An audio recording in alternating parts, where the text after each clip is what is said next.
Welcome to the ITSP Magazine Podcast Network, a modern, innovative multimedia platform, broadcasting ideas and connecting minds. Every company has a story to tell, from the small startup to the large enterprise, and everything in between. This is one of them. We hope you enjoy this brand story conversation.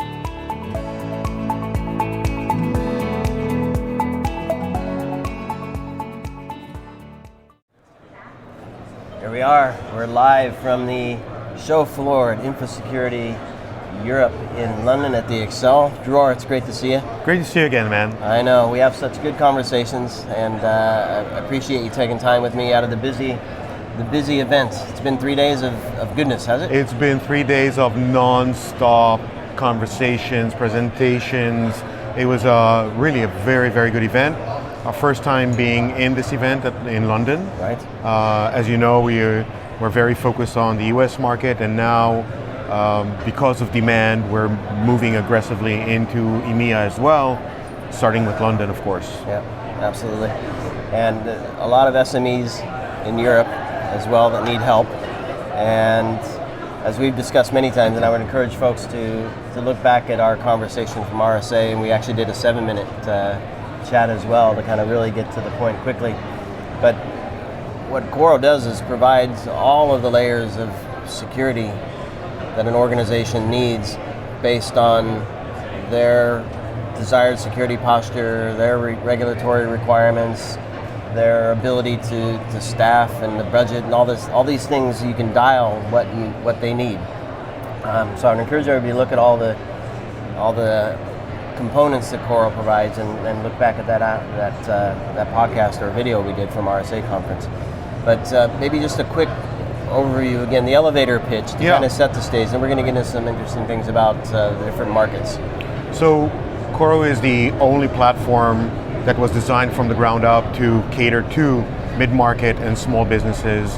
Unlike the entire industry that is around us here, that is focused on the enterprise and tries to shove an enterprise product down a mid-market company or an SMB's throat, we are very focused from day one on building the right product with the right features for that market that helps them protect their users, the endpoints they use, the networks they're connecting through, the cloud services, the email, the data, all in one platform, one dashboard, one endpoint agent, nothing to very, very easy to use and very powerful security that even a very lean IT team, let alone a cybersecurity team, can manage on their own. Right. And we talked about this briefly before as well, but bringing an enterprise product down to the mid-sized market serves the provider. Absolutely. not the customer. Absolutely. I always say that this entire industry is happy to take the mid-market or the small businesses companies' money, but not so happy in building the right product for them. And that's where we come in. We've built something from the ground up that is designed for them, that makes their lives so much easier and lets them focus on their business and not worry about cybersecurity. Yeah. So let's talk about some of I'm sure there are a lot of similarities, but some differences as well in the different markets. And of course the US is huge, right? And there's some nuances in terms of like privacy regulations, but there are some general guideline lists that organizations can follow. When you get into Europe, it's a little more dispersed, different regulations as well. What are some of the differences you're seeing as you approach this market? So as you know, for the last 4 or 5 years, we were focused on the US market, and the reason was we wanted to prove the thesis that this mid-market and small business market is viable. They need what we offer, and we proved that there was a product market fit. The European market actually has a bigger SMB community. As a matter of fact, it's almost by an order of magnitude bigger. This entire economy in Europe is based on mid-market and small businesses. There are enterprises, but they are much fewer than in the US. So I think that from a product market fit, there is a phenomenal product fit here. What's different here is a few things. First off, of course, data residency. We had to open a data center here in the EU to make sure that we comply, we as CORO, comply, and as such, our customers will comply with local data residency and privacy regulations. And this is for things like email and for email, like that. for cloud, because we do inspect files, we do inspect emails, so nothing could leave the EU. And with opening a data center here, we were able to do that. The biggest differences were mostly, we view the US also as a leading indicator. So SMBs, SMEs in the US understood that they are a target 2 years ago. SMBs, SMEs in Europe are beginning to really understand it now, because the attackers have shifted. They've done an awful job of targeting. Very good job for them, awful job for the end users, but they've really targeted mid-market and small businesses in the US, and now they're beginning to do that here in Europe very aggressively. So local market, local SMBs, SMEs now understand that we are a target too, and we need protection, and the protection that is being provided by the industry at large overlooks us. So this is really where we come in. So that's one thing that is very different. The second thing that is very different is there are nuances around privacy regulations and residency regulations in different countries. And there is always the challenge that we're now working through in being able to analyze different languages. So the US, one language, for 350 million people. Even just figs, just throw figs in, and that's a fun one, right? And here, here you have 4 major languages and then 35 others. So it makes it very challenging, and of course, and we're talking about things like ransomware. Exactly. So we're talking about ransomware, phishing, spear phishing.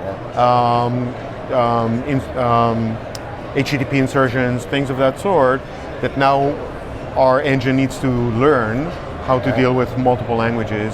And we're very happy to say that it's doing it much faster than we had expected, because the volume is so large.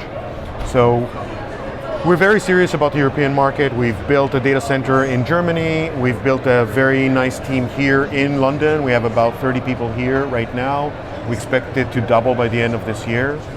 And our servicing mid-market and small businesses in Europe is just as critical to the world's health economy, like the health of the world's economy, as it is when we do it in the US. Yeah, it's an excellent point. I'm going to take a moment to say how impressed I am by your team. Thank you. I mean, there's a whole crew of them here.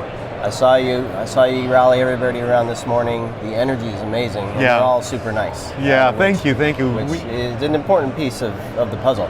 So if you read our G2 reviews, you see that one of the key comments that our customers are making, and we have no way to control those comments, is how easy it is to work with us as a company, both partners and customers. They love working with us because we are there to help them. We view this as a mission. Every employee at CORO views protecting the overlooked, as we call them. We protect the small and mid-sized businesses that need protection, and our mission in life is to make sure that, one, we protect them, and two, that dealing with us is as effortless as having your morning coffee. So the sales engagement, the support engagement, the maintenance engagement, the response engagement, all purpose-built for them. Not just the technology. Exactly. It's the entire package. It can't be just the technology. Yeah, the technology is amazing. Technology is amazing. Everybody that comes in and sees it, we've had literally hundreds of demos that we've done over the last 3 days here. Everybody that sees the technology loves it. But that's just the building block. It's the technology, it's the sales process, it's the support, it's the help that they get, it's the education that we provide them to make sure that they understand the threat landscape and what they need to do. All of this combined creates a real end-to-end experience for that mid-market customer or small business that they would never get from anybody on this floor, because they're not a priority for them. They are the only priority for us. Right. Yeah, and I have so many thoughts on this. I'll refrain from the bashing of others. But anyway, the point is, very positive experience. I'm curious to know, are there any comments or questions that you've heard these past few days that, I don't know, strike you as different or interesting? That you've heard So I think this entire industry is buzzword driven, right? So 2 years ago it was all about zero trust. Right. Everybody was talking zero trust. Then last year it was AI. Everybody was talking AI. This year it's platformization. So we have customers coming in and saying, we were first to market with a platform. You know very well that we are a true platform with modules that are attached to it and you can turn them on and off on demand. Right. So we are a real platform. Now everybody says platform.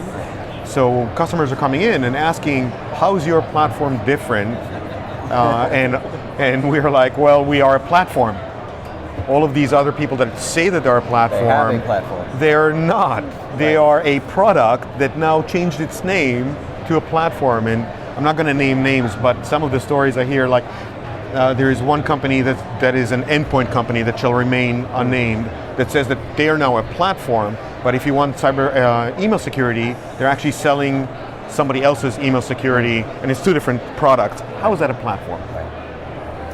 Yeah, well, so many moons ago, I built a platform from the ground up to host, I built a SIM to host security management across a bunch of products. And that's hard. And if you have a bunch of products and then try to add a platform to it, it's just not going to work. We bought a bunch of companies that tried to do that as well, and there's a lot of challenges. And I guess the biggest point I'll make is that when you start to do that, you continue to reinforce the serving of the enterprise. Because they're the only ones that could handle it. Can deploy a platform in addition to a bunch of products, as opposed to a solution that happens to be a platform from the beginning. Exactly right, exactly right. This was designed from the ground up for my market, and we went the platform way because we understood that they cannot deal with 15, 20, 25 different products, integrate them, manage them, chase different events on different dashboards. The reason we built this was because it was the right thing to do for this market. We didn't come up one day and said, oh, let's build a platform. We looked at the market and understood what was necessary, and there were three things. One, instead of multiple products, one platform. Two, it had to be affordable, right? So they could afford it. And three, we had to remove workload because they're overworked. So a lot of the chasing of events and so forth is completely automated in this platform. So we offloaded a lot of the work from humans to machines. And with these three things, we created something that my market can actually take on and be secure and effortlessly not worry about cybersecurity anymore. Right. Just worry about their business. Yeah. Are there any threat scenarios, any response scenarios, any business scenarios that stand out from the European market? I don't know if you find a different sector that's really heavier, or look, the way we look at this, we don't see any difference in the types of threats, the vectors. They're pretty uniform. The only thing that is different here is language. Okay. So the language models are very different. And what we haven't seen in Europe that we have seen in the US a lot of, and we think that it's coming, is very aggressive attacks on the education sector.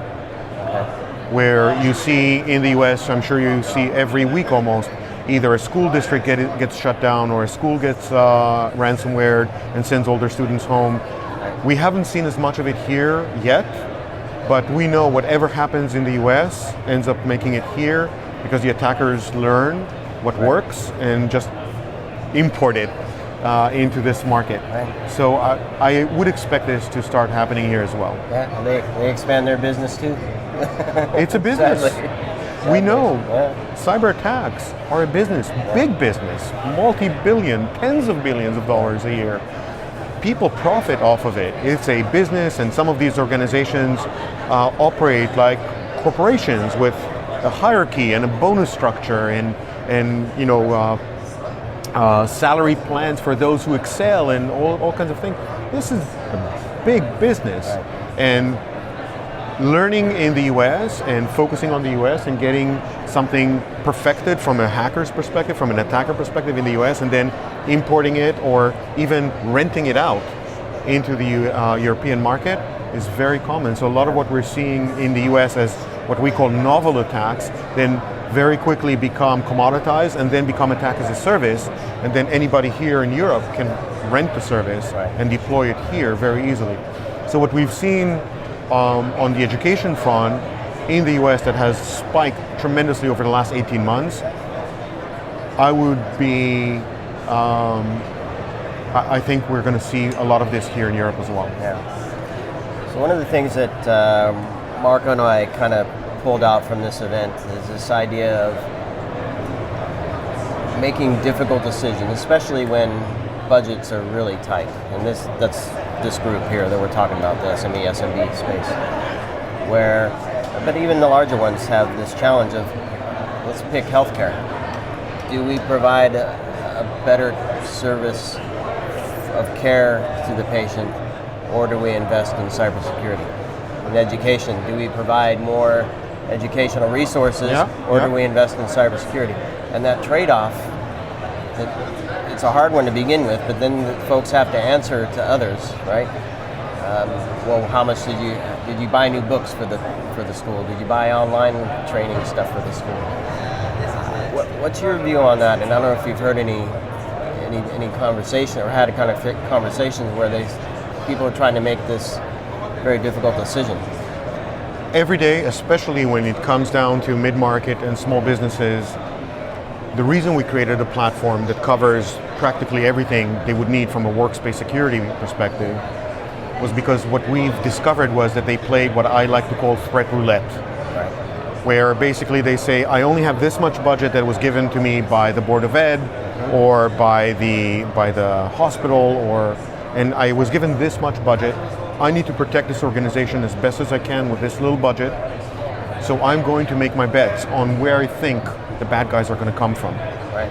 And I'm going to buy a product and run a product in that space to try to protect that area, hoping that the attackers won't come through the back doors that I've left wide open. And the reason I call it threat roulette is because sometimes you win, sometimes you lose. Sometimes you place the bets in the right location, and then sometimes an attacker comes in from an area you haven't expected and cripples a school, cripples a hospital, cripples a business. And when you look at a mid-market or a small business, an attack is an existential threat. When you look at an enterprise, if they actually get breached, they have a team, they have a PR team that's going to deal with the aftermath, they have a legal team, they have insurance, they have a black team, they have a red team, they have a disaster recovery team, they have a crisis management team. They'll be okay. When a small business gets hit, or a mid-market business gets hit, and a logistics company can't move its trucks, or a small school can't get their students into the school, that is detrimental. And if you can't move your trucks for 3-4 days because ransomware crippled your servers and you don't know where to send them, that's the end of the business, because your customers are not going to be too happy about that, and they're not going to stick around. So these kinds of decisions are everyday decisions, and the reason we priced CORO where we priced it was to remove that decision.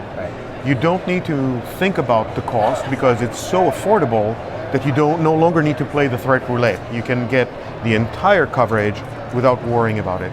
But the whole concept of placing your bets on what area the attackers will come from is extremely common in mid-market and small business, because unlike the enterprise, they don't have the huge budgets that basically say, go buy to your heart's content. We had a big a CIO of one of the big banks in New York tell us that he doesn't have a cybersecurity problem, he has an imagination problem.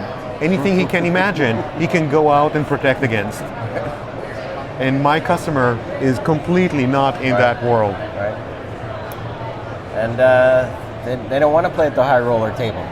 No, they can't. One bet, and that's it. That's it. One bet, and that's it. And no guarantee that they're safe anyway. Exactly.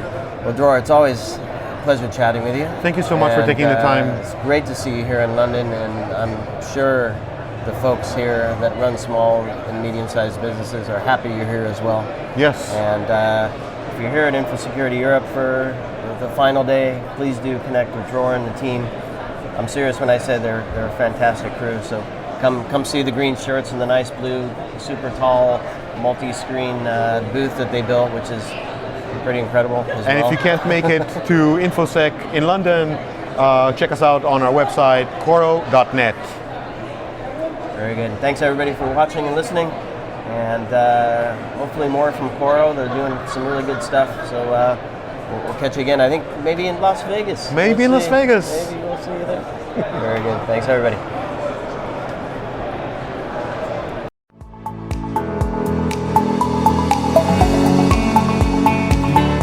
We hope you enjoyed this episode and that you will come back for more brand stories on ITSP Magazine.